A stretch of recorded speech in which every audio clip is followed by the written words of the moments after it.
자, 이제 측정과 척도 부분이 되실 건데요. 이제 제가 강의를 하다 보면 여기가 척도 부분이 이제 조사 방법에서 가장 이제 세 번째 어려운 고비가 되실 겁니다. 첫 번째는 제3의 변수에서 어려우셨죠? 두 번째로는 실험에서 조금 어려우셨고요. 이제 이 척도 부분에서 조금 좀 어려움이 좀 나타나실 거예요. 그래서 요거는 또 반복했으면 해드릴 테니까. 근데 반복하면 여러분들 좀 개선이 되셔야 되는데. 개선을 해야 돼. 개선이 안 되시는 게 안 돼. 여러분, 화이팅이에요. 네. 자, 한번 보시겠습니다. 이제 측정과 척도가 되는데요. 근데 측정이 뭐냐? 척도가 뭐냐에 대해서 한번 좀 살펴봐 드리도록 하겠습니다. 자, 우리 문제의 정립, 가설의 설정, 조사 설계, 자료 수집, 분석, 보고서 작성. 자, 오늘 배우셨던 것 중에 여러 가지 자료 수집 방법에서 1차 자료, 2차 자료가 있었는데 2차 자료는 뭐라고요? 2차 자료는 이미 발표된 거. 1차 자료는요. 자기가 직접 하는데 뭐가 있다고? 첫 번째 실험법, 의사소통법, 관찰법, 투사법, 뭐 기타 등등이 있습니다. 첫 번째 실험법 4가지 있었으면 뭐가 있다고요? 첫 번째 진실험.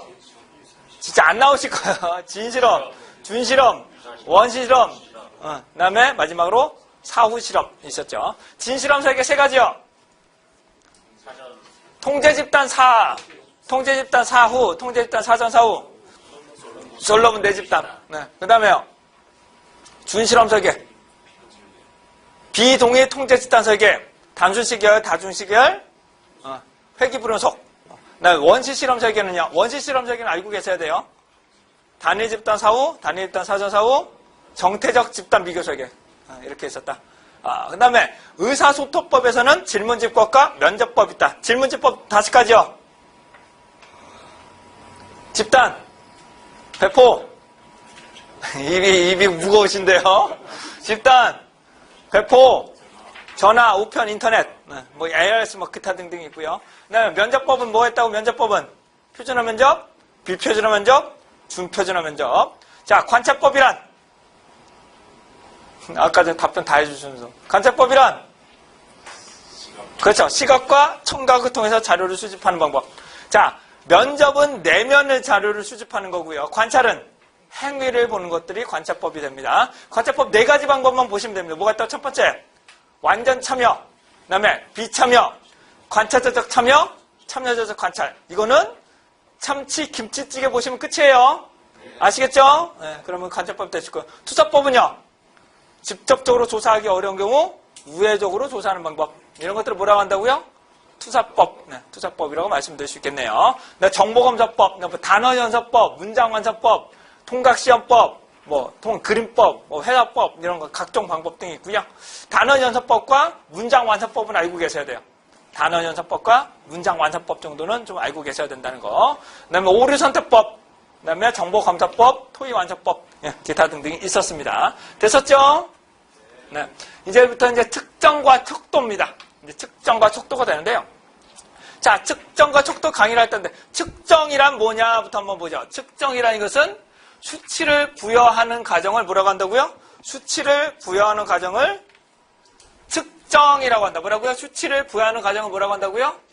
측정. 그러니까 더 쉽게 말씀드리면 값을 얻어내는 과정이에요. 뭐라고요? 값을 얻어내는 과정을 측정이라고 보시면 됩니다. 뭐라고요? 값을 얻어내는 과정을 뭐라고요? 측정이라고 보십니다. 근데 측정하면 또 생각나시는 거 없으세요? 그렇죠. 개념적 정의를 통해서 정제되고 조작적 정의를 통해서 측정된다. 큰일이다. 큰일이다. 그래서 타당성과 신뢰성 확보가 상당히 중요하다라고 말씀드릴 수 있겠네요. 그래서 개념적 정의를 통해서 정제되고 조작적 정의를 통해서 측정된다. 측정이란 다시 한번 측정이란 뭐라고요? 값을 얻어내는 과정. 그래서 수치를 부여하는 과정. 수치를 부여하는 과정이라고 말씀드릴 수 있습니다. 그래서 측정에는 첫 번째 이런 것도 조화, 일치 가능해야 된다. 객관화가 아무래도 객관화가 돼야 되겠죠. 그렇죠? 왜냐하면 얘가 측정을 통해서 내가 비교를 해야 되니까 뭐라고요? 계량적으로 비교를 하기 위해서 측정을 하는 거예요. 그래서 추상적인 내용을 조작적 정의를 통해서 숫자로 만들어야 된다. 계량화가 돼야 된다. 누구나 반복이라는 것은 내가 측정하나 다른 사람이 측정하나 똑같이 나와야 된다. 이렇게 결과를 보시면 되실 것 같아요. 근데 측정의 구분에는 A급 측정, B급 측정, 임의 측정 등이 있습니다. 뭐라고요? A급 측정, B급 측정, 임의 측정. 이 측정 자체는 여러분이 2차에서는 그렇게 나오진 않을 거예요. 2차에서는 그렇게 많이 나오진 않겠지만 혹시나 해서 드리는 거고요. 만약에 나오면 측정과 척도에 대해서 뭐 어떻게 써라 뭐 그렇게 나올 것 같아요. 자, 측정에서는 A급 측정에서는 실제 본질적인 측정을 A급 측정이라고 합니다. 실제 키, 몸무게, 매출액 이런 것들을 A급 측정이라고 하고요. B급 측정 같은 경우는 추론, 예상하는 것들을 이제 B급 측정이라고 하는데 BMI 같은 경우는 어때요? 실제 A급 측정을 통해서 B급을 얻어내는 거죠. 그렇죠? A급을 통해서 B급을 얻어내는 거예요. 그러니까 B급 측정을 위해서는 뭐라고요? A급 측정이 반드시 선행돼야 됩니다. 그래서 A급 측정은 실제 본질적인 측정, B급은 추론하는 측정. 임의 측정이라는 것은 만족도 같은 것들을 임의 측정이라고 합니다. 자, 우선은 그냥 대충 넘어가고요. 계속 또 반복을 해서 여러분 이해 정도를 좀 높여드리도록 하겠습니다. 다음 척도인데요. 척도라는 것은 측정하고자들에 대해서 숫자들의 체계, 뭐가 된다고요? 숫자들의 체계, 뭐라고요? 숫자들의 체계를 보게 됩니다. 그래서 개념화, 조작화, 계량화로 우선 적용한다. 그래서 하나의 연속편을 위해서, 그러니까 하나의 개념을 측정하기 위해서 다수의 척도를 활용하게 됩니다. 다시 뭐라고요? 하나의 개념을 측정하기 위해서 다수의 척도를 활용하게 됩니다. 쉽게 말씀드릴게요. 쉽게. 여러분들 화재 경보기를 만들었습니다. 화재 경보를 측정하는 도구들이 들어갈 수 있겠죠. 어떤 것들이 들어갈까요? 그렇죠. 열 감지기를 넣을 수도 있죠. 하나만 넣는 게 아니라 뭘까요? 연기 감지기도 넣는 거예요. 서로 다른 척도를 넣어서 뭐라고 측정 도구를 통해서 보다 올바른 결과를 얻어야 된다는 것입니다. 자, 뭐라고요? 하나의 개념을 측정하기 위해서 뭐라고요? 다양한 척도를 활용한다. 다시 뭐라고요? 자, 하나의 부품만 쓰는 게 아니라 여러 개의 부품을 통해서 어떻게 된다고요? 좀 더 좋은 결과를 얻어낼 수 있도록 만드는 것들을 이제 척도라고 말씀드릴 수 있겠습니다. 자, 하나의 개념 뭐라고? 다시 뭐라고요? 하나의 개념을 측정하기 위해서 뭐라고요? 다수의 척도를 구성해서 오류를 감소시킨다. 조금 아까 예시가 좀 괜찮지 않으신가요? 그러니까 하나로 할 때는 이런 것들 보면 좋겠다. 이렇게 보시면 보다 좋은 결과를 얻어내실 수 있을 것으로 보여집니다. 자, 측정해 뭐라고요? 측정이란 수치를 구하는 과정, 그러니까 값을 얻어내는 과정 뭐라고요? 값을 얻어내는 과정. 척도는요, 숫자들의 체계가 됩니다. 근데 이 척도는 이게 매우 중요합니다. 척도는 얘가 매우 중요합니다. 매우 중요하고요. 이걸 알고 계셔야 통계 부분에서 반은 해결돼요. 이 척도만 제대로 아시면 통계의 반 정도 해결이 됩니다. 왜냐하면 이걸 통해서 가설이 설정이 될 수 있고 어떤 통계 분석이 가능한지를 판단하기 위해서는 이 척도가 매우 중요합니다. 척도. 자, 척도를 분류해요. 척도의 분류를 보시게 되면은 분류는 첫 번째 질적 척도와 양적 척도로 구분됩니다. 뭐라고요? 질적 척도와 양적 척도로 구분되는데요. 뭐 질적 자료와 양적 자료라고도 하는데 척도로만 한번 보겠습니다. 질적 척도는 그럼 어떻게 될까? 얘는 가감승제가 안 되는 거예요. 뭐라고요? 질적 척도는 가감승제가 안 돼요. 양적 척도는 가감승제, 즉 평균으로 활용할 수 있느냐 없느냐. 다시 뭐라고요? 제 기준으로는 평균으로 활용할 수 없으면 질적 척도, 평균으로 활용할 수 있으면 양적 척도가 되어야 됩니다. 다시 우리는 양적 척도로 자료를 수집해야 됩니다. 우리는 가급적 양적 척도로 자료를 수집을 해야 됩니다. 그래야 우리는 검정이 가능하기 때문에 실제로 판정하기 위해서는 남자, 여자가 이런 게 중요한 뭐라고요? 키, 진짜 몇 센치, 그것 때문에 기준에서 넘어갈 거냐, 말 거냐, 포함할 거냐, 벗어날 거냐, 이런 것들을 이제 양적 척도로 자료를 수집을 해야 됩니다. 자, 질적 척도, 양적 척도 다시 보겠습니다. 질적은 뭐라고 된다고요? 평균으로 활용할 수 없는 거. 양적 척도는요? 평균으로 활용할 수 있는 것들을 말하게 됩니다. 자, 첫 번째, 명목, 서열, 등간, 비율. 이 네 가지가 있는데, 첫 번째, 질적 척도는 두 개. 명목, 그 다음에 서열. 양쪽에는 뭐가 있다고요? 등간, 비율. 이 네 가지가 있는데, 이 순서 반드시 위에서부터 아래로 하는데, 명목, 그 다음에 서열은 명목을 포함합니다. 그 다음 구간은 서열, 명목을 포함하고요. 비율은 이 모든 것들을 다 포함을 합니다. 그래서 비율 척도가 가장 좋아요. 근데 비율 척도로 자료를 수집하기가 매우 어려워요. 매우 어렵습니다. 그래서 어떤 척도들인지 하나씩 좀 살펴봐 드리도록 하겠습니다. 첫 번째, 명목 척도라고 하는데요. 명목 척도라는 것은 명명한다는 겁니다. 뭐라고 어떻게 된다고요? 명명한다고 그래서 명명 척도라고 하다는데요. 같다, 같지 않다. 얘를 등가성이라고 합니다. 뭐라고? 같다, 같지 않다를 등가성이라고 하는데, 한번 예시 한번 들어볼게요, 여러분. 자, 남자, 이 여자, 이렇게 했네요. 자, 여기에 선택했습니다. 입력을 할 때, 남자로 입력을 할까요? 숫자 1로 입력을 할까요? 일반적으로 숫자 1로 입력합니다. 남자로 입력하기도 하는데, 일반적으로 뭘로 입력한다고요? 숫자 1로 입력을 합니다. 얘는 순서도 없어요. 남자가 위냐, 여자가 위냐도 아니야. 그냥 일이 남자일 뿐이에요. 뭐라고요? 일이 그냥 남자라고 본다. 남자를 그냥 일로 명명한다는 겁니다. 다시 뭐라고요? 남자를 일로 그냥 명명한다는 거예요. 선생님, 근데 왜 문자로 넣지 왜 숫자로 넣나요? 라고 말씀하시는데, 물론 문자로 넣으셔도 되는데, 문자로 넣게 되면 오타 탈자가 발생할 가능성이 좀 높아지고요. 양이 많아지거든. 용량이 점점 커지기 때문에 가급적이면 숫자로 집어넣습니다. 숫자로 집어넣게 됩니다. 근데 얘는 평균 쓸 수 있어요? 없어요? 이게 무슨 뜻이에요, 이거? 얘가 평균, 얘 쓸 수 없다니까요. 얘 절대 쓰시면 안 돼. 이걸 뭐라고 한다고요? 순서도 없어요. 순서도 없어요. 이건 뭐라고 한다고요? 명목척도라고 합니다. 이거 뭐라고 한다고요? 명목척도라고 합니다. 예를 들어서 종교, 1번 불교, 2번 카톨릭, 3번, 아무튼 이렇게 됐어. 그 다시 한번, 순서도 없어요. 불교가 먼저라는 게 아니에요. 이걸 뭐라고 한다고요? 명목척도라고 합니다. 명목척도. 자, 운동선수 등번호, 야구선수, 99번 누구예요? 류현진. 99번째 잘하는 게 아니잖아요. 농구선수 23번, 조단. 그러니까 23번째 잘하는 게 아니잖아요. 그걸 뭐라고 한다고요? 명목척도라고 합니다. 명목척도. 근데 이거는 나중에 통계적 기법에서는 나중에 좀 설명을 드릴 거예요. 근데 이건 다 쓰실 수 있어야 돼, 이건 무조건 다 쓰실 수 있어야 돼. 근데 통계적 기법에는 채빈값, 도수, 이런 것들인데, 이건 조금 나중에 보시고요. 여기까지는 보셔야 돼요. 여기까지는 본강에서 하시고, 요거는 나중에 통계 때 보충해서 좀 설명을 드리도록 하겠습니다. 근데 도수가 빈도수예요, 빈도수. 남자 1이 몇 개, 그리고 채빈, 가장 많은 게 몇 개, 뭐다, 이런 것들을 하는 것들을 명목척도라고 합니다. 명목척도. 두 번째, 서열척도라고 하는데, 자, 명목척도보다 한 단계 위를 서열척도라고 합니다. 서열이라는 게 뭘까요? 서열이라는 게 순서야, 순서. 그래서 순서척도라고도 합니다. 그러니까 순위척도라고, 즉 순서가 있다. 순서가 있는 것들 뭐라고 한다고요? 서열척도라고 합니다. 서열척도. 자, 서열척도라는 것을 보시게 되면, 자, 같다, 같지 않다가 얘를 뭐라고 한다고요? 등가성. 얘는 얘는 부등식. 자, 이거 좀 개그가 하면은, 이거는, 여러분들 보시면 이거 아니에요, 이거? 이거 아니에요. 보내실 때, 이거 보내시잖아. 이거 아니에요. 아시겠죠? 이거 아니에요. 얘 뭐라고 한다고요? 부등식. 크다, 작다까지만 포함하는 것들을 서열척도라고 합니다. 서열척도. 하지만 얘는 같은 간격을 갖지 않아요.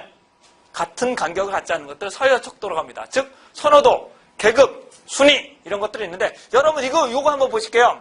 자, 스피드 스케이팅을 했는데, 1등, 2등, 3등이 나왔어요. 1등하고 2등, 3등은 어떻게, 1위가 가장 빠른 거고, 다음 2등, 3등이야. 근데 같은 간격을 갖지는 않잖아요. 들어가는 시간이 같지는 않아요. 그 일정한 간격을 갖지는 않잖아요. 어떤 때는 0.000이고, 어떤 때는 1초고, 이런 것들을 뭐라고 한다고요? 서열척도라고 합니다. 뭐라고요? 서열척도. 자, 예를 들면 한우 등급 같은 거. 한우 등급 같은 것들 뭐가 될까? 얘는 등급만 있는 거예요. 뭐라고요? 등급만 있는데 위에 게 더 좋은 거죠. 그쵸? 이런 것들을 서열척도라고 합니다. 서열척도. 그래서 중압값, 100분위수 이런 것들만 가능하다. 근데 여러분들이 조금 참고해 주셔야 될 게 니커트 척도가 있거든요. 니커트 척도. 이 5점 척도를 니커트 척도라고 하거든요. 니커트 학자가 만든 척도를 니커트 척도라고 합니다. 자, 이 니커트 척도는 얘는 원칙적으로 얘는 평균을 쓰시면 안 돼요. 니커트 척도는 원칙적으로 얘는 평균을 쓰시면 안 돼요.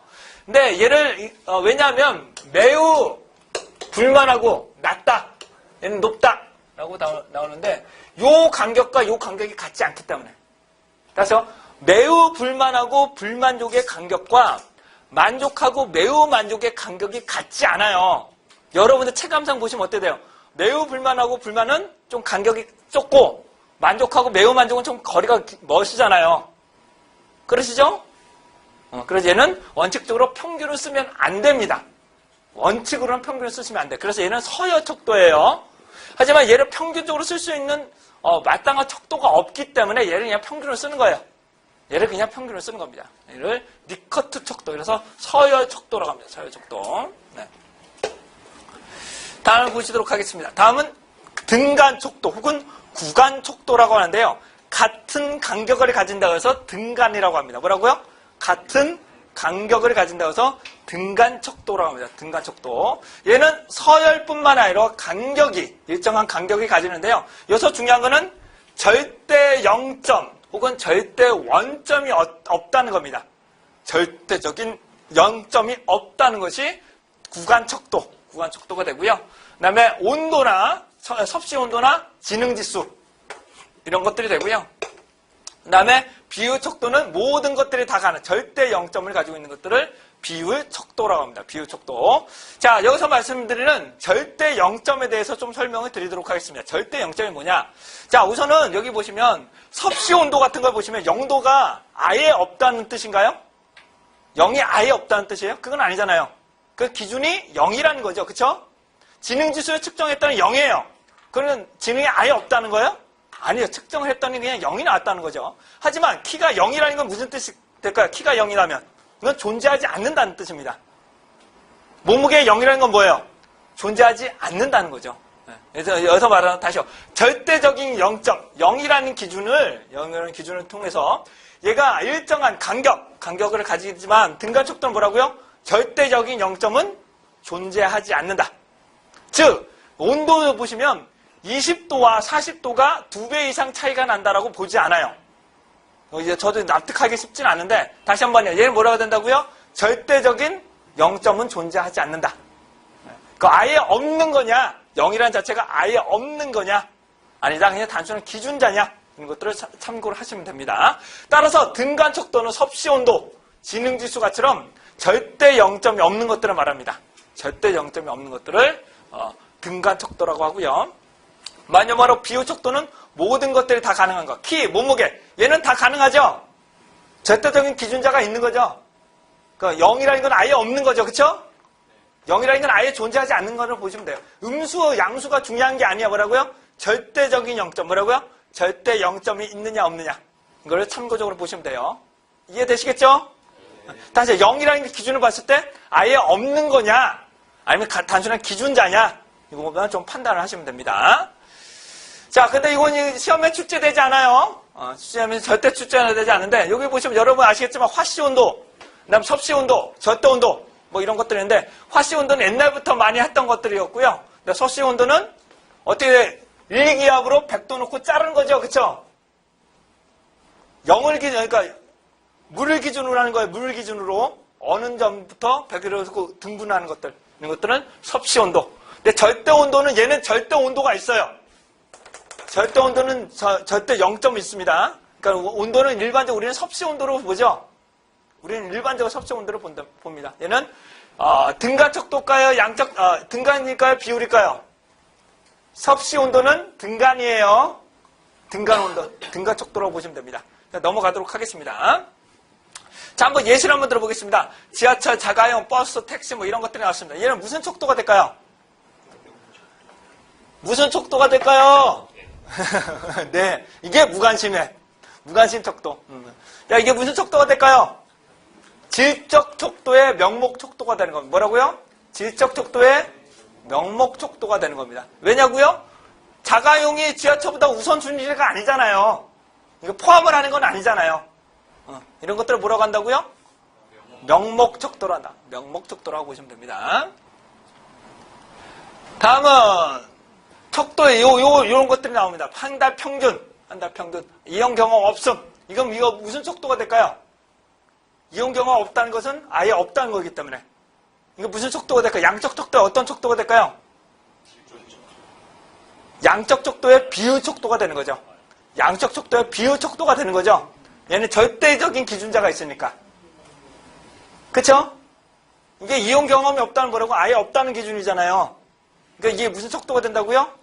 비율 척도. 네, 비율 척도가 됩니다. 그런데 1번이 응답이 편할까요? 2번이 응답이 편할까요? 2번이 응답이 더 편해요? 이게 더 편하죠. 어떤 거 갖느냐만 섞어. 이게 더 쉬우세요, 이게? 횟수까지 다 적어야 되는데?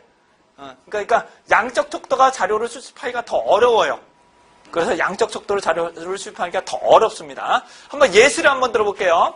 자, 기아의 연령대 한번 보겠습니다. 연령대 20대, 30대, 40대, 50대, 60대 뭐 이렇게 있습니다. 자, 얘는 무슨 척도가 될까요?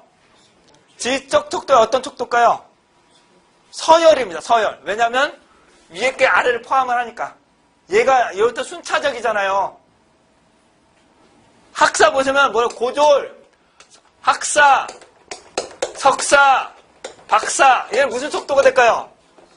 그러니까 서열이에요. 왜냐하면 석사가 되려면 고졸, 학사를 다 포함을 해야 되니까. 자, 40대가 되려면 어떻게 된다고요? 20대, 30대 다 포함을 해야 되니까. 순서도 있고. 이게 뭐가 된다고 얘는? 서열 척도가 되는 거예요. 네? 근데 만약에 30대, 20대, 50대 이렇게 배우려면 얘는 명목 척도예요, 얘는. 순서가 안 되어 있으니까. 이거하고 이거 달라.